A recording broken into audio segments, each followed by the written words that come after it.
আচ্ছা ভাইয়া, একটা জিনিস একটু মাথায় রাখো, যদি কেউ তোমাকে লাইফে একবারও অবহেলা করে, তোমার যত কষ্টই হোক তার কাছে ভুলেও যাবা না।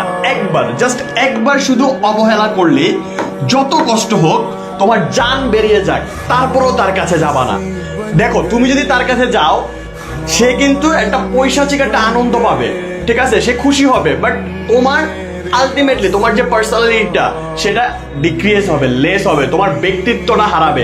কিন্তু দিন শেষে তুমি যত অবহেলা সহ্য করে, যত কষ্ট করে মুখ বুঝে থাকতে পারবা, সেখানে তোমার সাকসেস। বাট তুমি যদি বারবার তার কাছে যাও বা বারবার নিজেকে ছোট করে তার কাছে যেতে চাও, সে বরঞ্চ তোমার প্রতি দয়া তো করবেই না, তার অবহেলার মাত্রাটা আরো বেশি বাড়িয়ে দিবে।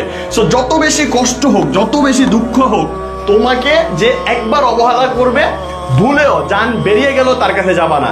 একটা কথা আছে, দেখবা যে 4 টাকার মানুষকে 6 টাকার দাম দিলে সে 10 টাকার ভাব নেয়, ঠিক না? সো একটা জিনিস মাথায় রাখবা, লাইফের এই লেসনটা খুব বেশি ইম্পর্ট্যান্ট। যে তোমাকে লাইফে একবার অবহেলা করছে, একবার নেগলেক্ট করছে, ভুলেও তার কাছে যাবা না, বরঞ্চ নিজে স্টাবলিশ হওয়া শুরু করো, নিজের জায়গাটাকে, নিজের মাটিটাকে, পায়ের তলা মাটিটাকে পোক্ত করতে থাকো। ইনশাল্লাহ দেখবা যে তোমাকে অবহেলা করছে সে তোমার কাছে ফিরে আসবে।